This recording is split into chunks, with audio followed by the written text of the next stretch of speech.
Hello दोस्तों, कैसे हैं आप।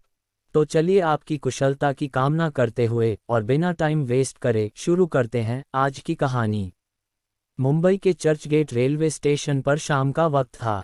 चारों तरफ यात्रियों की भीड़, ट्रेन के अनाउंसमेंट और दूर से आती लोकल की छुक छुक आवाज ने माहौल को पूरा मुंबईया बना दिया था। प्लेटफॉर्म नंबर 3 पर मनोहर की भेलपुरी की दुकान गुलजार थी। मनोहर, जो अपने इलाके में भेलपुरी का बादशाह के नाम से मशहूर था, अपनी टोकरी के सामने खड़ा मसालों के जादू से लोगों को लुभा रहा था। उसका हाथ इतनी तेजी से चलता कि लोग सोचते थे कि वो भेलपुरी बना नहीं रहा, बल्कि कोई जादू कर रहा है।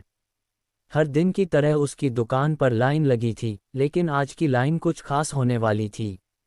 सबसे पहले आए मिस्टर वर्मा, जो हमेशा सूट बूट में रहते थे और भेलपुरी के बड़े शौकीन थे।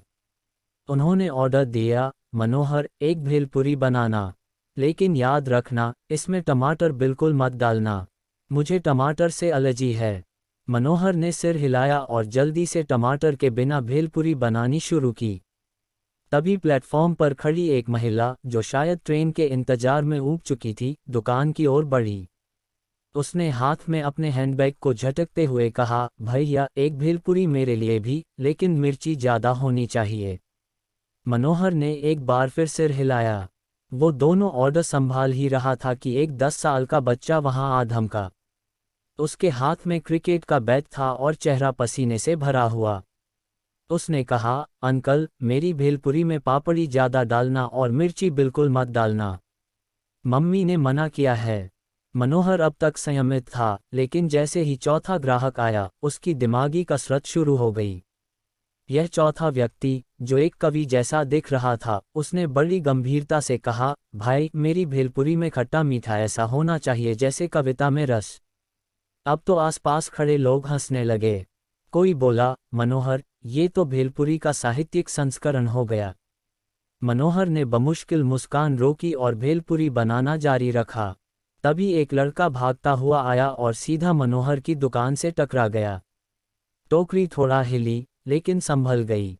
लड़के ने हौंफते हुए कहा, भैया, जल्दी से एक भेलपुरी बनाओ। ट्रेन छूट रही है और मैं बिना भेलपुरी के घर नहीं जाता। मनोहर का धैर्य अब जवाब दे रहा था। उसने एक पल के लिए सबकी तरफ देखा और सोचा, क्या मैं भेलपुरी बेच रहा हूं या कोई फैशन शो जज कर रहा हूं।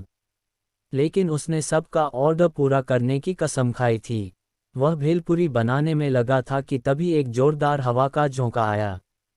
उसकी टोकरी में रखा नमकीन, पापड़ी और मसाले उड़कर प्लेटफॉर्म पर फैल गए। अरे बाप रे, मनोहर चिल्लाया। अब दृश्य और मजेदार हो गया। बिजनेसमैन ने अपनी झाड़ पोंछ शुरू कर दी, महिला ने अपने हैंडबैग से टिश्यू निकाल लिया, बच्चा हंसते हंसते जमीन पर लौट गया, और कवि साहब बोले, वाह, ये तो प्रकृति का करिश्मा है। खट्टा मीठा जीवन का असली स्वाद यही है। मनोहर ने गुस्से और हंसी के बीच एक गहरी सांस ली। तभी प्लेटफॉर्म पर खड़े एक आदमी ने वीडियो बनाकर जोर से कहा, भाई, ये वीडियो सोशल मीडिया पर वायरल होगा। रेलवे स्टेशन की भेलपुरी अब फेमस हो गई। थोड़ी ही देर में मनोहर ने दोबारा अपनी टोकरी को जमाया और काम शुरू किया। उसने हंसते हुए कहा, भेलपुरी का स्वाद हो या जिंदगी का, मसालेदार होना जरूरी है। आज का दिन भले ही अजीब था, लेकिन यादगार जरूर रहेगा। इस तरह मनोहर की दुकान न सिर्फ भेलपुरी के लिए, बल्कि मजेदार किस्सों के लिए भी चर्चगेट स्टेशन की शान बन गई। अमरपुर गांव अपनी हरियाली, छोटी नदियों और खुशमिजाज लोगों के लिए मशहूर था। यहाँ हर कोई अपने काम में व्यस्त रहता था, लेकिन गोपाल उन लोगों में से था जिसे आराम करना सबसे ज्यादा पसंद था। गोपाल की एक खास पहचान थी, उसकी पुरानी चप्पलें, जिनमें एक बड़ा छेद था। वह चप्पलें 2 साल पुरानी थीं और अब इतनी घिस चुकी थीं कि गांव के बच्चे गोपाल को चप्पल चाचा कहकर चिढ़ाने लगे थे। माया, गोपाल की पत्नी, रोज उसे डांटती, इन चप्पलों को कब तक पहनोगे? लोग हमारे बारे में क्या सोचते होंगे? लेकिन गोपाल की एक ही दलील होती, अरे, ये छेद वेंटिलेशन का काम करता है। गर्मी में ठंडक और ठंड में हवा। इससे अच्छी चप्पल कहाँ मिलेगी? गांव में सालाना मेला लगा था। गोपाल ने सोचा, चलो आज मेले में चप्पल ठीक करवा ही लेता हूँ। माया भी खुश हो जाएगी। मेले में एक बूढ़ा मोची बैठा था जो चप्पलें मरम्मत कर रहा था। गोपाल ने उससे कहा, भैया इस छेद को ऐसे ठीक करो कि ये मेरे लिए लकी हो जाए। बूढ़ा हंसा और बोला, ठीक है बेटा, मैं इस छेद में जादू भर दूंगा। बस इसे हमेशा पहनना, फिर देखना किस्मत कैसे पलटेगी। गोपाल को यह मजाक लगा। वह चप्पल पहनकर मेले में घूमने लगा। तभी उसे झोले में अचानक भारीपन महसूस हुआ। उसने देखा, उसमें सोने के सिक्के पड़े थे। गोपाल की आंखें चमक उठीं। उसे समझ नहीं आया कि ये सिक्के कहाँ से आए। तभी एक परेशान आदमी दौड़ते हुए आया और चिल्लाया, मेरा झोला कहीं गिर गया है। उसमें सोने के सिक्के थे। किसी को दिखे। गोपाल ने ईमानदारी से सिक्के लौटा दिए। वह आदमी बहुत खुश हुआ और गोपाल को 500 रुपये इनाम में दे दिए। इस घटना के बाद गोपाल को लगा कि वाकई उसकी चप्पल में जादू है। अगले कुछ दिनों में उसके साथ कई अजीब घटनाएं होने लगीं। एक दिन वह नदी किनारे मछली पकड़ने गया। उसने जैसे ही जाल फेंका, उसे ढेर सारी मछलियां एक ही बार में मिल गईं। गांव वाले यह देखकर हैरान थे। फिर एक दिन गांव के सरपंच ने उसे अपने खेत में काम करने के लिए बुलाया। गोपाल ने अपनी चप्पल पहनकर खेत में कदम रखा और सरपंच के खेत में अनाज इतना उगाया कि सरपंच ने उसे खूब इनाम दिया। धीरे धीरे गांव में चर्चा होने लगी कि गोपाल की चप्पल वाकई जादुई है।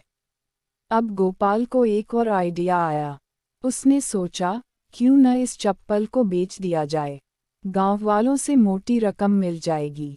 उसने अफवाह फैला दी कि उसकी चप्पल से हर कोई अमीर बन सकता है। गांव के लोग एक एक करके उसके पास आने लगे।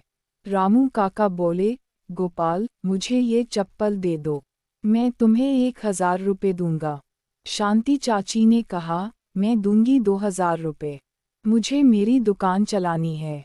लेकिन गांव का लालची लाला जी बोला, मैं 10,000 रुपये दूंगा, मुझे ये चप्पल दे दो। गोपाल ने लालच में आकर चप्पल बेच दी। लाला जी ने चप्पल पहनते ही सोचा कि अब उनकी किस्मत चमक जाएगी। उन्होंने इसे पहनकर अपनी दुकान खोली, लेकिन अगले ही दिन दुकान में आग लग गई। उन्होंने इसे पहनकर अपने बैलगाड़ी पर चढ़ाई की और बीच रास्ते में पहिया टूट गया। धीरे धीरे उनकी सारी योजनाएं फेल होने लगीं। गांव में लोग हंसने लगे। किसी ने कहा, अरे ये चप्पल तो अशुभ है। लाला जी ने किस्मत चमकाने के चक्कर में सब कुछ गंवा दिया। लाला जी गुस्से में गोपाल के पास गए और बोले, तुमने मुझे धोखा दिया। ये चप्पल जादुई नहीं, मनहूस है। मेरा नुकसान हो गया। गोपाल ने सोचा, ये सब मेरे लालच का नतीजा है। उसने अपनी गलती मान ली और लाला जी से पैसे वापस लौटाए। फिर उसने चप्पल को नदी में बहा दिया और एक नई चप्पल खरीदी। उसने गांव वालों से माफ़ी मांगी और वादा किया कि अब वह मेहनत से अपना जीवन जिएगा। किस्मत को चमकाने के लिए शॉर्टकट की ज़रूरत नहीं होती। मेहनत और ईमानदारी ही असली जादू है। गांव वालों ने इस घटना को खूब मज़े लेकर याद रखा। और गोपाल, उसने मेहनत करना सीख लिया और अपने आलसी दिनों को हमेशा के लिए अलविदा कह दिया। धन्यवाद दोस्तों। कहानी को लाइक और चैनल को सब्सक्राइब करके अपना प्यार ज़रूर दिखाएं। राधे राधे।